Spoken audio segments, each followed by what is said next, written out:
You're listening to PetLifeRadio.com.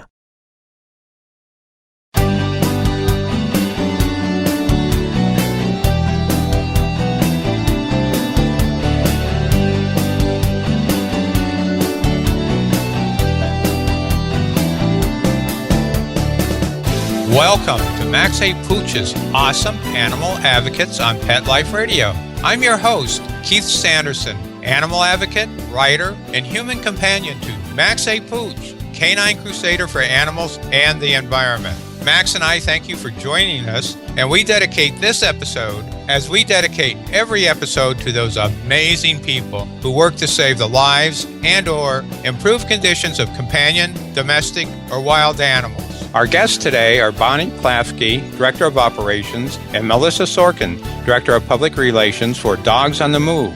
Dogs on the Move is a dog transporter. When we return from our break, we'll learn about Dogs on the Move and the vital role that organizations such as that play each year in saving the lives of thousands of unwanted dogs. But first, a word from our sponsors. We'll be right back, right after these messages. Stay tuned. Every pet is unique. Maybe they're gray in the muzzle, yet young at heart. Maybe they're growing out of the puppy stage and into their paws and ears. Or maybe they're just trying to maintain a more girlish figure. At PetSmart, we have the right food for your pet at a great value for you. PetSmart. Be better together. Go to PetSmartDeal.com and save up to 30% on awesome gifts for the pets and pet people in your life. Toys, collars, leashes, PetSmart gift cards, treats, and more. Go to PetSmartDeal.com today. PetSmartDeal.com. Let's talk pets on PetLifeRadio.com.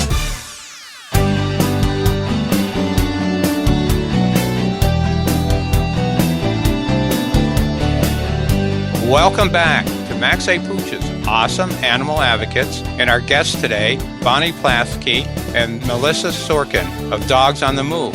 Welcome, ladies. Thank you very much, Keith. Thanks for having us on. Hi, great to be here. Thank you so much for inviting us. Oh, you're welcome. I wanted to have someone or an organization such as yours on because you play such a vital link in saving the lives of dogs. Can you tell us a bit about Dogs on the Move and when the organization was founded? Well, we started back when I was the brand new volunteer coordinator at Miami-Dade Animal Services. I hooked up with Bonnie in the most wonderful of ways because we both had this idea simultaneously, which often happens with great ideas floating around in the universe. I had met on a little tour of shelters around the state of Florida. I met a shelter director who said to me, "We want your dogs." And this was a no-kill shelter up in Titusville. And when she said that to me, it was like, really? You want Miami-Dade Animal Services dogs? Because we were at that point euthanizing about 64% of the animals at the shelter. 64%?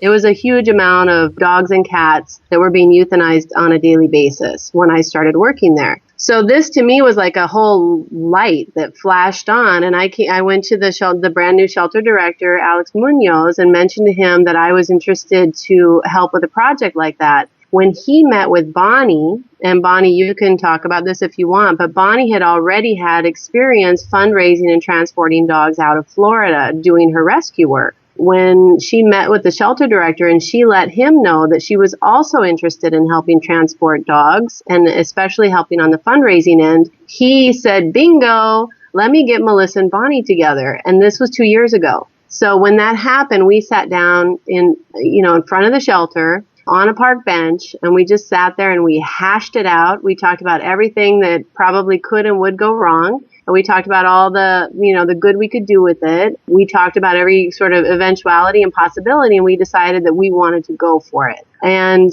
from that point, we basically created this innovative, cooperative, public private transport program with the shelter, specifically with Miami-Dade Animal Services. We created it out of thin air, and, through a lot of trial and error and a lot of effort on a whole bunch of people's parts, we were able to create a really successful transport program, a premier transport program where, there's really nobody else who does it exactly the way that we've created this thing. And we transport animals from Miami-Dade Animal Services up, to Iowa, to the Midwest. We take them all the way up as far as New Hampshire. We have new partners coming on now quite regularly because of our success. And to date, we've moved out over 2,300, mainly dogs, but also some cats as well. 2,300. That's an amazing number. Talking to animal advocates such as yourselves, it's amazing how many times I will hear similar stories about someone or some person's identifying a problem or learning of a problem and getting together and then finding a unique solution. And it just shows that given a little innovative creativity that a lot can be done. Now, you're still located in the Miami area? Yes, South Florida. South Florida in Dade County. Now, is there an overabundance? I mean, is that like a really big area for unwanted dogs and cats? Absolutely, yes. The shelter is inundated daily with unwanted animals. They come in as strays and owner surrenders. And so basically it is a community-wide problem. And the shelter has about, I'm not sure, Melissa worked at the shelter. I never worked there.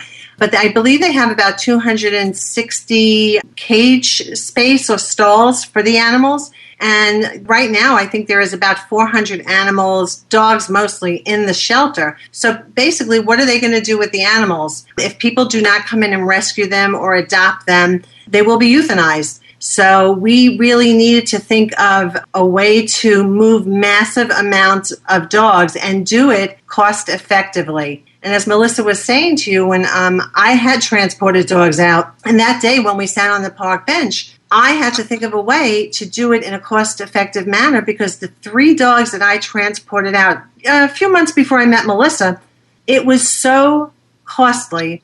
It was about $325 per dog just to get a transport company to move them from Miami to the northeast of the United States. That was without health certificates or vetting. That was just for the transport service. So when we were sitting on the park bench, we were thinking, well, we have massive amounts of dogs coming into Miami-Dade. We need to move massive amounts out. And we hope that Miami would become no-kill. But until that day, that no-kill happens, we felt that we had to help the animals in peril. That was what we wanted to do. Speaking of no-kill, organizations such as Dogs on the Move really help the no-kill movement, don't they? I mean, because you're transporting unwanted animals to areas that have people who want to adopt them. Yeah. So, actually, part of the no-kill movement, and there's so many things that are part of no-kill movement, a really good, viable community education program, a spay-neuter program, very important, a good foster network in each community to foster animals while they're awaiting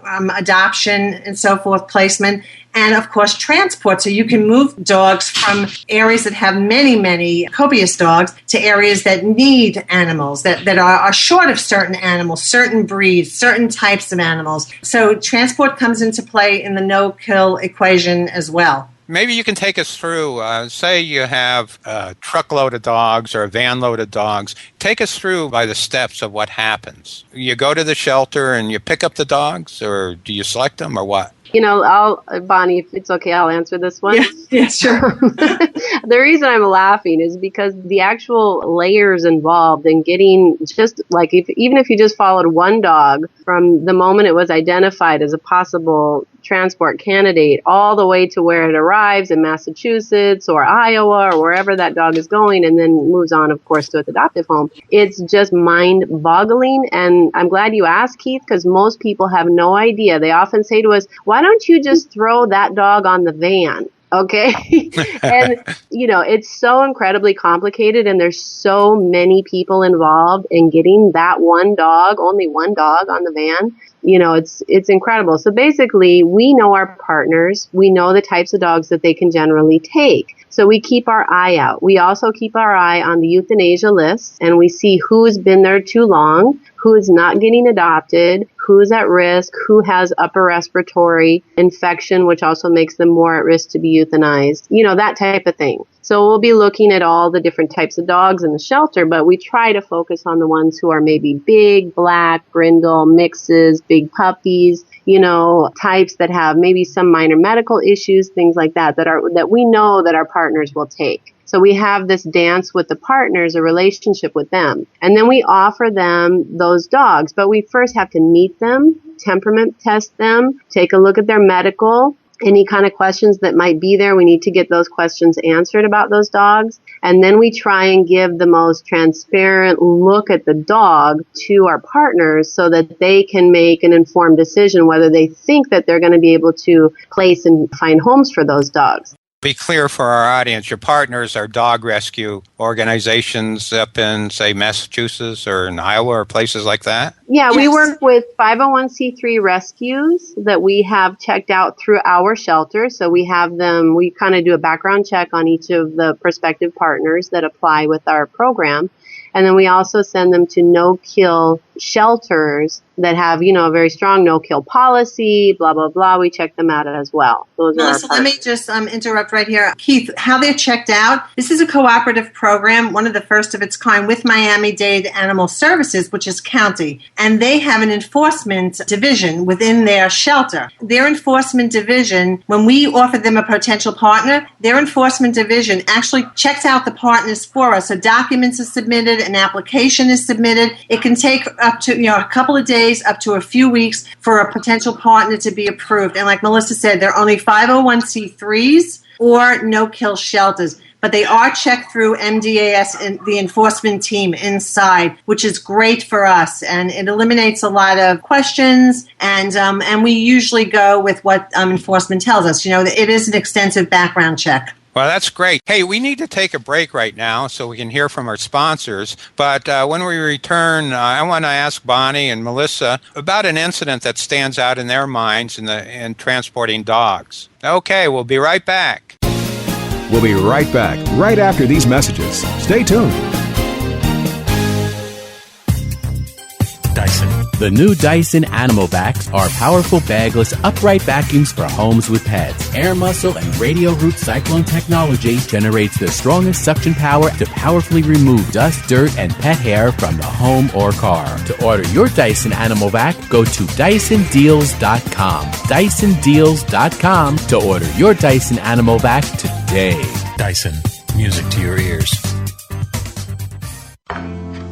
I'm not much of a reader, but I do wish I were more well-read. There are so many great books coming out. I wish I could find a way to keep up. Audible.com makes it easy to stay well informed and catch up on your reading simply by listening. Audiobooks from Audible turn downtime into uptime. You'll be more productive and become well-read. Now I'm able to catch up on all the great books I've been wanting to read. With Audible, I feel smarter. Pet Life Radio listeners, try Audible.com now and get your first 30 days of Audible Listener Gold membership plan free. And get a free audiobook. Choose from over 100,000 titles. To get this great deal, go to audibledeals.com. That's audibledeals.com.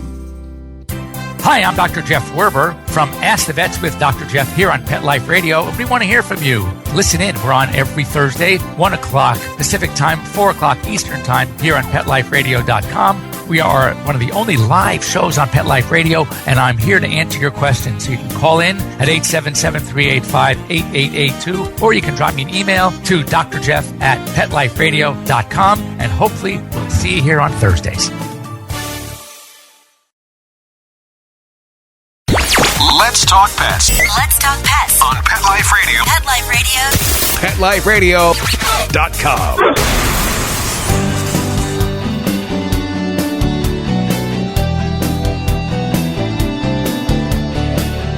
Welcome back to Max A. Pooch's Awesome Animal Advocates. Our guests are two of Max A. Pooch's favorite advocates, Bonnie Klafke, Director of Operations, and Melissa Sorkin, Director of PR for Dogs on the Move. Melissa and Bonnie, can you share an occurrence that stands out in your mind about what you're doing as far as transporting dogs is concerned? There are just so many incredible stories of dogs. I mean, Melissa, we could tell a little bit about Tita. Tita is the most amazing story that we've had. And there was a dog, Keith, that we pulled from Miami-Dade. We identified this dog for transport. The dog was going to be euthanized. A plain black dog, which, by the way, black dogs are euthanized in this country, as far as color goes, more than any other dog, color-wise, in the country, followed by brindle color dogs. So we identified this dog for transport. And when they went to spay her, they found that she had this gigantic gaping hole in the upper palate of her mouth. We transport dogs. We normally don't get into major vetting, but we will vet dogs when needed. So we all fell in love with this dog, Tita, and we decided that we were going to take her to many vets and get some estimates and find out where this trauma happened, what happened to her exactly. It turned out that it was trauma-induced. She was not born like this, and for 8 or 9 months, this young dog was a stray on the streets of Miami, living with this huge gaping hole in the roof of her mouth. We decided to save her and put her through surgery. And Melissa, you should take it from here since you fostered her and went through all the surgery with her and what has transpired with her since. Well, it just makes me want to cry, but for now it's crying out of happiness because it's a good happy ending. But she had to go through extensive surgery. It wasn't easy for her. It was also very expensive. So Bonnie did incredible fundraising for that. And we had hundreds of supporters for Tita. So again, very unusual. We don't normally go to these types of lengths. But once you have your fingers on a dog, once you care about a dog or a pet, you basically do what you need to do if it's possible. So we weren't sure if Tita was even going to make it, but we had a very good surgeon come on board with us. They did an amazing job with her, and she got the repair surgery that she needed. And then she's been in foster. She was with another foster and then with me at my house since that time. And, she's just a joy. I mean, she's just an absolutely incredible dog. And now that everything's okay with her, she had one other slight surgery with entropian eye. So we had that taken care of as well. So now we went through the process of, we don't normally screen adopters ourselves. We leave that up to our partners. With Tita, we've screened adopters and specifically tried to find adopters for her in the Midwest through one of our partners there in Iowa. And now she's going to be leaving this Saturday to go on her big road trip for her new life in Iowa with the family there. So we're extremely happy for her. And that's just one of, 2,300 stories. That's a great story. I mean, I'm sure that every day you get a sense of satisfaction, and when you think about the happy endings that occur because of what you're doing. Are you actively looking for additional partners or sources for dogs from shelters or anything like that? Yeah, absolutely. That's one of my departments that I take care of. I work with new partners. I solicit them. I even ask, sometimes some of our fans and followers or volunteers that help us can identify reputable rescues, and the same thing with the no-kill shelters in different areas of the country. And if we can add, if we can approach them and add them as new partners, we're very, very happy to do so, particularly if they take the highly at-risk dogs and cats. Obviously we would love to have partners who can take cats as well. So yeah, absolutely. Yeah, cats is a tough one. I know the shelter Max A. Pooch came from when kitten season hits in the summer up here, and I'm sure kitten season is a lot longer in Florida. But year-round. Yeah, they're just overwhelmed with litters of tiny little cute kittens that are brought in that people either find or, they're feral and they find the litters, and it's really, really tough. You're looking for partners, and that's great. Now, is that what you're doing in Massachusetts, Melissa? Are you working with a partner up there, or have you just brought some dogs up there, or what? Yeah, we just brought a transport up to a brand new partner of ours, Northeast Animal Shelter in Salem, Massachusetts. And we also brought some dogs to a partner of ours who takes bully breeds called Angel Capone Rescue, and another one in Salem, New Hampshire called Salem Animal Rescue League. So that was the trip that we just finished up. And the other driver and I are in a hotel room right now in New Jersey. Wow, who would ever think? So you're transporting dogs not hundreds of miles, but literally over 1,000 miles in this case. Is that right? Correct. We always figure that one day being semi-uncomfortable on the van for the dogs is worth a lifetime of happiness afterwards. That's amazing. Now, do you have to get health certificates on the dogs to get them through different states, or do you run into a lot of bureaucratic red tape? Well, we need to get, when the dogs leave Miami, they all leave with vet checks and health certificates. And that was what I was saying before when I was transporting dogs before. All this is very costly. But because we're a cooperative with Miami-Dade Animal Services, before each dog leaves the shelter, they are vet checked by a shelter veterinarian, and the vet certificate for each dog is issued to us through the vet from Miami-Dade Animal Services. And yes, in answer to your question, each state has different rules and regulations about how a dog can enter their state. And I'll give you a good example. Many dogs come out of South Florida heartworm positive because there's so many mosquitoes down here. And so our program has been one of the first of its kind to offer to treat all dogs that are heartworm positive at no cost to our partners. So what we do is we'll treat the dogs that are heartworm positive, which is, as you know, having heartworm disease is often deadly, most of the times deadly to the particular dog. So we'll treat the dog down here. Many times after treatment in certain states, you can still take that dog after they've been treated and move that dog immediately, as long as the dog feels well, to that particular state. But in a state like Massachusetts or New Hampshire, you cannot move that dog right away. So what we'll do is we'll tell the partner, yes, this dog that we pulled for you is heartworm positive. We are going to treat that dog down here at no cost to you, but we're going to put that dog in foster care. We have a foster network down here through the transport program, and then we'll move the dog to you at a later date. So later on, the dog will come back to Miami-Dade Animal Services, maybe every couple of weeks, and we'll retest their blood to see if they're now heartworm negative. Once they're heartworm negative, the vet at Miami-Dade will re-examine, will do a new vet certificate, and give the clearance to move on to that state, such as Massachusetts or New Hampshire, who now will allow the dog to go into their borders.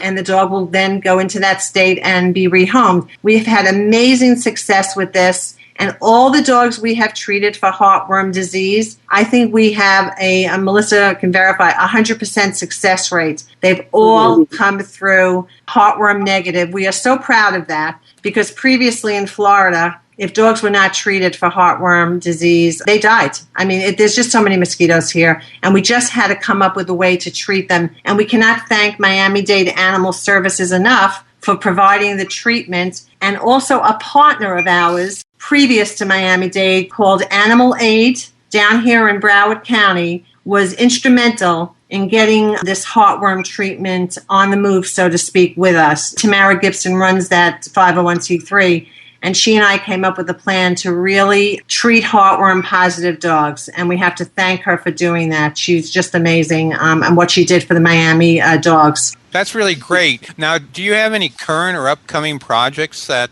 are a little bit different or going to challenge you in ways that you haven't been challenged before? Well, yeah, only because Bonnie is trying to challenge us further. Bonnie came up with a great idea. Bonnie, would you like to share it? Yeah. Are you going to tell Keith what you said when I came up with the idea? She asked me about this idea, and my exact response was, "Are you whack?" This is true. Okay, here's my idea. We are right now, I'm fundraising right now for Transport 94. In November, it'll be our 2-year anniversary that we started this project, Dogs on the Move. So we're on Transport 94, and I said, I really want to do something great for the 100th transport, but something very different and very big. So I called Melissa and I go, I have this great idea. What if we get out, and you're going to be the first to, we've been putting out teasers about this, but you're the first to hear about it. What if we get out 100 dogs in one day? And how about an extra dog, like a candle on a cake, 101? It's never been done before. And we usually take out 30 dogs on a transport, 20 dogs on a transport. And it's so involved to get out even one dog in one day, to rescue a dog or 2 dogs. So now I bring this to Melissa's attention. Let's get out 100 dogs on November 13th. And our anniversary date is November 14th to arrive all over the country in many different areas on November 14th in celebration of our 100th transport. So that is the big project we have going. We presented it to Alex Munoz, who's been behind this project right from the beginning, and he is all for it. There is staff now in place to get the 100 dogs out on November 13th, again, to arrive in different parts of the country on November 14th. But again, it's 101 right now because we want that one for the candle on the cake for good luck. Instead of 101 Dalmatians, it's 101 dogs in motion, huh? Yeah, 101 dogs in motion. We're very excited about it. Hey, now, if I wanted to become involved in this project or with you guys, what would I do? How can I get in contact or find more information? Well, we have a couple of ways. The first way is to go to our Facebook page, and the Facebook page is called Dogs on the Move by Positive for Life. Positive like a dog's paw. Dogs on the Move by Positive for Life. We also just launched Twitter. We just launched it 2 days ago, which is just Dogs on the Move. You could follow us on Twitter at Dogs on the Move. We do all of our fundraising on social media right now, but we are a 501c3, so all donations are tax deductible, and that's really my realm. I do all the fundraising, so we welcome people who have experience in other ways to fundraise. You know, we are going to do some other types of fundraising for the big 100th project coming up on November 13th. Maybe doing some raffle type of things or, just other types of fundraising. But all of this can be done through the Dogs on the Move Facebook page. They can contact us through there. That's the easiest way to get us. If I'm a potential partner, would I also go to your Facebook page if I wanted to make contact with you? Yeah, because right now our website, it's supposed to go live next week. We do have a website that is almost complete. There's just a few changes that are being made to it right now. So the people that are working on the website guaranteed that it would go live next week. So we do have a website. If people want to look for us next week on the web, they can find us at www.dogsonthemove.org or www.positiveforlife.org. Both of those pages will take them to the same website. But right now, the Facebook page is the easiest way to get us because the website is not live as of yet. Okay, that's great. So 2 choices, either go to Facebook or next week you'll be able to find you on, can you say that website one more time? Yeah, it's www.dogsonthemove.org or www.positive, PAWSITIVE, 4life.org. Okay, that's great. Hey, Bonnie and Melissa, I ask all my guests this question, and that is, with all the human misery and suffering in the world, how can you justify spending time and money and resources advocating for dogs? People have asked me this because I've been a fundraiser and I've been in corporate America for most of my life. And honestly, that question, I have been asked that question. I've also lost my brother to diabetes and my sister to heart disease. And so, that question is very, very important to answer. And this is how I've answered it for many years. I've always felt, in being in corporate America especially, that people had many, many strong advocates, people that had heart disease and diabetes, children that needed help, the elderly with Alzheimer's disease and many other ailments. But I always felt that animals were lacking a voice. They actually do lack a voice, and they did not have enough people standing up for them that could make a difference. I felt that we domesticated these animals. We brought them in from the wild. We were responsible for taking animals out of their natural environment and bringing them in, and therefore we are responsible for their well-being and their outcome. And so that's why I decided to move into this area.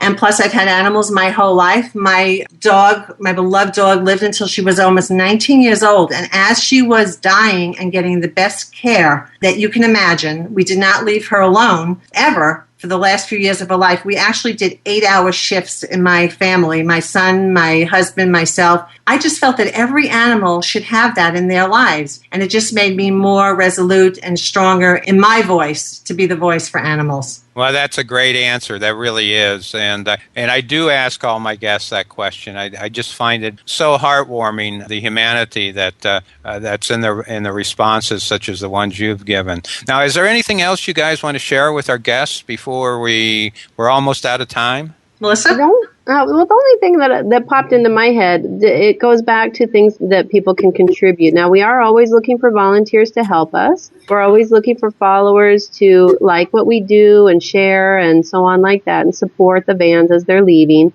That's wonderful. And we also, we would be looking for corporate sponsorship as well. And it would be lovely to have somebody work with us in order for us to get a new van. So I just want to put that out to the universe because we would love to have a van that's more custom built for us. Maybe we can, do it the way that makes it more comfortable for the dogs to be on the road for as long as they need to get to their destinations. And, sometimes companies are more than happy to donate a van or to help us outfit a van. And I wanted to just lay that out there and put it out to the universe. Well, let's hope the universe hears it. Maybe even a local dealer in Dade County might say, I love animals, and there's a great organization to help. And I want to thank you. We're out of time, Bonnie and Melissa, for being with us today and sharing with us the work you're doing, because I know a lot of people aren't even begin to become aware of the animal transporters, the organizations such as Dogs on the Move. And it's you guys that save thousands of dogs' lives each year.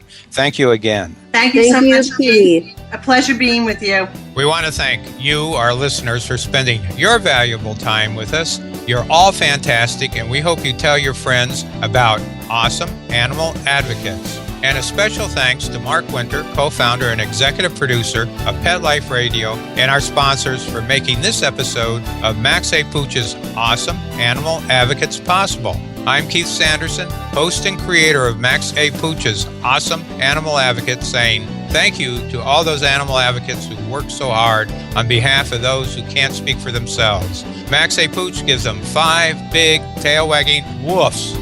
Let's Talk Pets, every week on demand, only on PetLifeRadio.com.